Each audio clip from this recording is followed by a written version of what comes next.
Welcome back and thanks for staying with us. In this week's edition of A Ray of Hope, this story about a good Samaritan who's dedicated his life to giving back. Blessed in abundance. That's how returning resident Arlington Myers describes himself. Growing up poor, he knew what it was like to be in need. So when he reached the peak of his career, he made it his life's duty to give back. Every year I give a poor mother a child, whether it's a wheelchair, whether it's a bunk bed, it don't matter. It's all over. They are from St. Catherine, they are from St. Mary, Portland, Westmoreland. Whichever of the letters reach my heart, then I feel fit to give to that child. He has helped many in his 17 years of charity service. But there's one 4-year-old child he can never forget, Jada Nelson, who was born with a heart problem.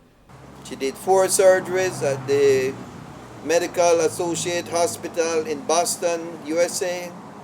I spent over $20 million on that child. And that child now is 7 years old and she is doing just fine. And every dollar he has spent since then has been worth it. Money should not stand in the way for a 3-year-old child that was born with 7 holes in the heart that turned blue when I met them at the ice cream factory in Junction.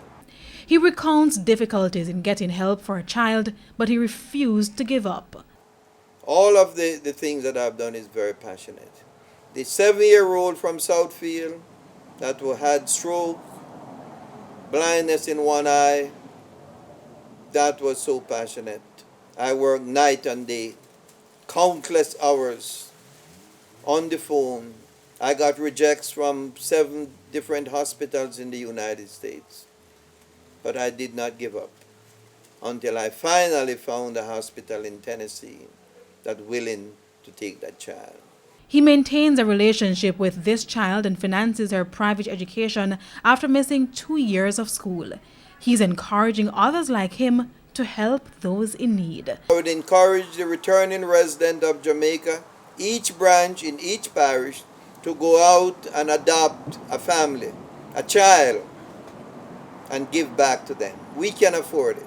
With A Ray of Hope, I'm Kalisha Williams.